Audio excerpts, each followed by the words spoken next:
નમસ્કાર, તમે જોઈ રહ્યા છો ચક્રવાત ન્યૂઝ અને મહત્વપૂર્ણ સમાચારો સાથે હું નિકિતા। મહત્વપૂર્ણ સમાચારમાં વાત કરશું।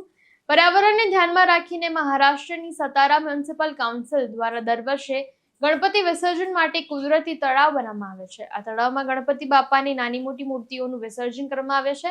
અનંત ચતુર્દશીના બીજા દિવસે ભક્તોએ ગણપતિ બાપાની મૂર્તિઓનું વિસર્જન કરવા માટે મોટી સંખ્યામાં લાઇનમાં ઉભા રહીને ગણપતિ બાપાને વિદાય આપી। આ સમયે ભક્તોએ ખૂબ જ ભાવનાત્મક રીતે ગણપતિ બાપાને વિદાય આપી તો ગણપતિ બાપા મોર્યાના વિજયનો નાદ પણ કર્યો।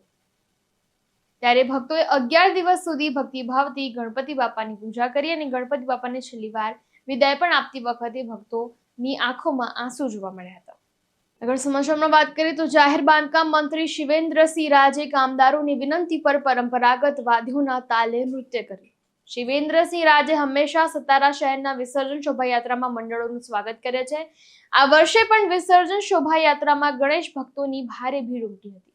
આ દરમિયાન સરકાર તરફથી આવતા મંડળોએ શિવેન્દ્ર રાજને સ્ટેજ પરથી નીચે આવીને નૃત્ય કરવા વિનંતી કરી હતી તો શિવેન્દ્ર રાજે પણ પોતાને રોકી શક્યા નહીં અને આખરે પરંપરાગત વાદ્યોના તાલે નૃત્ય કરવાનું તેમને શરૂ કરી દીધું।